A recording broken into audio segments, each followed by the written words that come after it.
Alright, this is the Math Wizard here, and I'm calling forth my minions, Versace, and Thresh, and Itachi, so we can gaze into our Mithril Ball and see what we're going to be learning about today.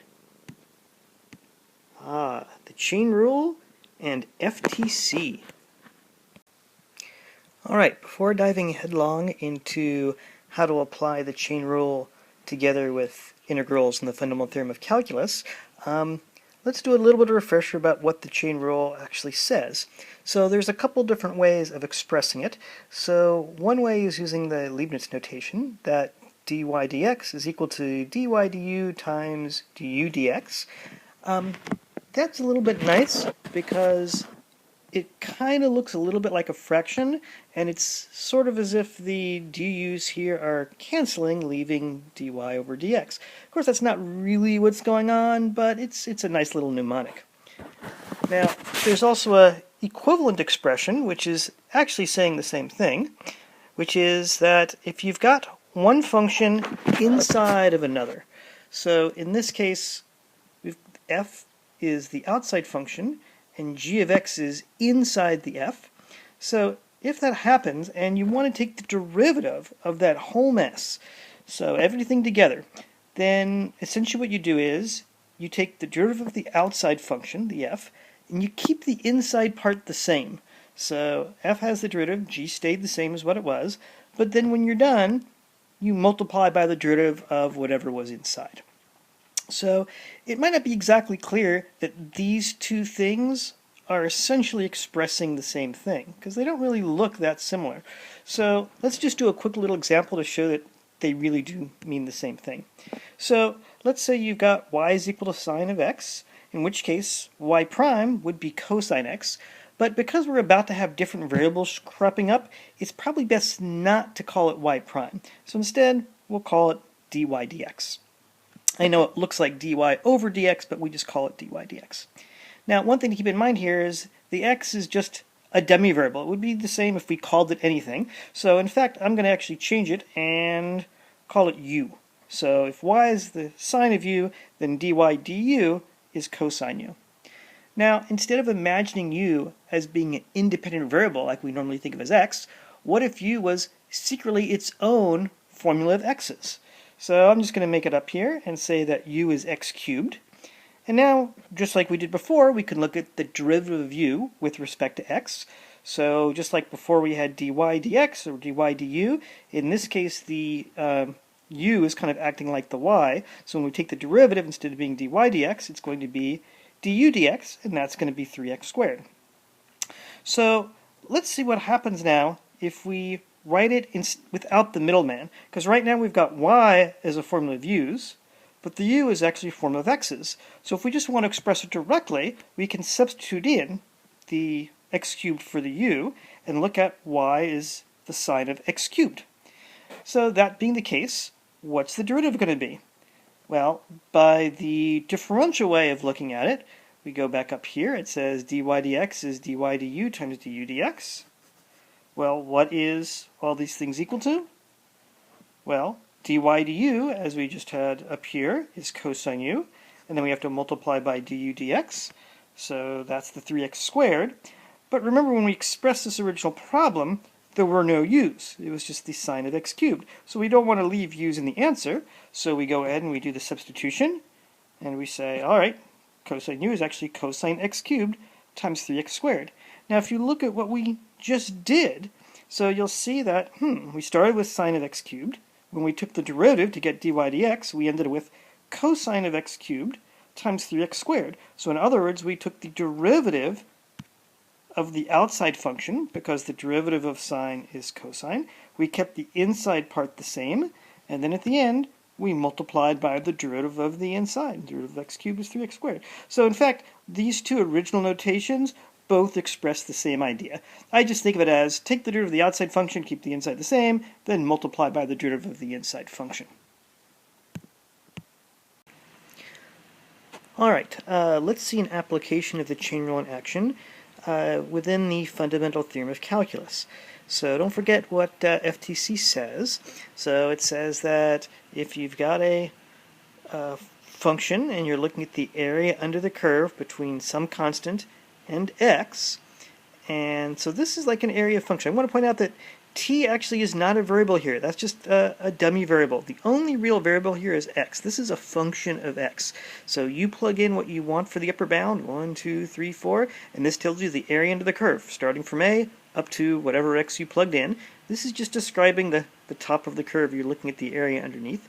So here's your area function, and now let's take the derivative of that. So what FTC says is that essentially the integral and the derivative cancel each other out, and you're just left with a plain old f of x. So notice again, no t's. There were no t's in this, so this is just f of x. This whole thing was a function of x. Also notice that there is no plus c at the end here. So sometimes students get confused about that. But there's definitely no plus c, because for one thing, this is a definite integral, right? We know it's a definite integral because there's bounds on it. There's only a plus c if this had been an indefinite integral without bounds, just a general antiderivative. But this wasn't that. This was a definite integral. So another reason why the plus c wasn't there is even if somehow this had been some sort of indefinite integral with a plus c, this actual problem said to do something after we did the integral. It says take the derivative of it. So even if there had been a plus c in here for an indefinite integral, as soon as you take the derivative, that plus c would have gone away anyway.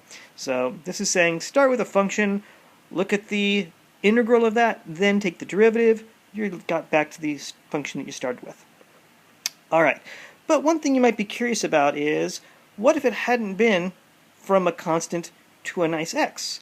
What if these had actually been a formula of x? Either one had been a formula of x's. Then what happens? So one way to express this is to say we've got the integral of f of t dt from u to v, where u is some crazy formula of x's and v is also some crazy formula of x's. Well, then what's going to happen? So what I'm going to do is to show you what happens. First I'm going to sort of split this up. So you don't actually have to do this when you're doing the problem. This is just me explaining why what I'm going to show you works. So rather than thinking of this from u to v, we go from 0 to v, subtracting what we get from 0 to u.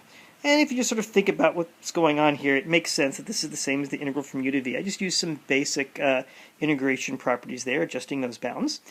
And don't forget, we're taking the derivative of all this, so I can actually use a property of derivatives that says whenever you've got a formula here minus another formula here, and you're taking the derivative of that, you can just split that up into two separate derivatives. I take the derivative of the first formula minus the derivative of the second formula. But we know what the derivative of this formula is.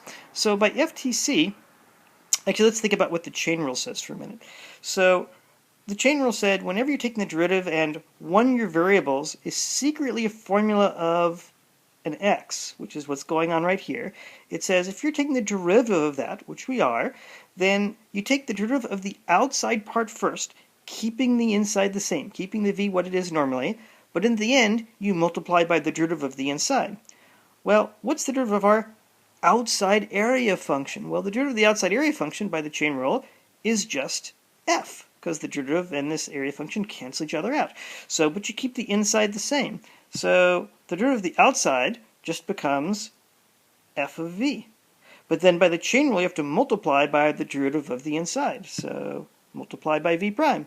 So that was just this first part, but then we got to do this other part, and again, same sort of deal. Take the derivative of the outside, so the derivative and the integral cancel each other out. You keep the inside the same, so it stays a u, but at the end you multiply by u prime. So it's actually pretty straightforward, and usually people don't bother with this middle step. They just sort of say, all right, if I'm taking the derivative of an integral, I have the original formula plugging in the top times the derivative of the top formula minus the original formula plugging in the bottom formula multiplying by the derivative of the bottom formula. So let's just see a quick little example. Let's do I'm just making this up here. So the integral from x squared to sine x of the square root of t cubed plus 1 dt. So this right here is a formula of x's, and you might think, wow, this is going to be like really hard to compute.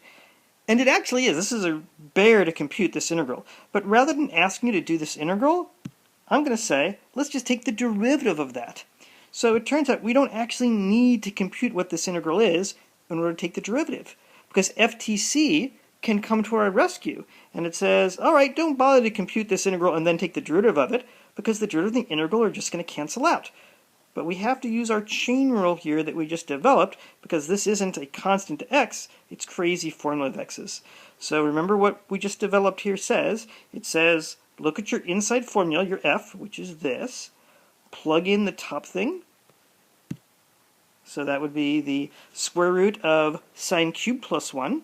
I just plugged in for t, the top formula, but we're not done because by the chain rule I have to multiply by the derivative of that top formula. So we multiply by cosine x, and now we just follow up by doing the same thing with the bottom. Then we subtract, going to the original formula, plugging in the bottom, multiplying with the derivative of the bottom. So minus the square root of x cubed plus 1. So in case that went a little bit fast, I plugged in x squared in for t here. So we got x squared cubed, which becomes x to the 6th. But then I multiply by the derivative of the bottom formula. It's not the derivative of the x cubed, right? It's the derivative of the bottom formula, the bottom bound right here. So I multiply by 2x. And there it is.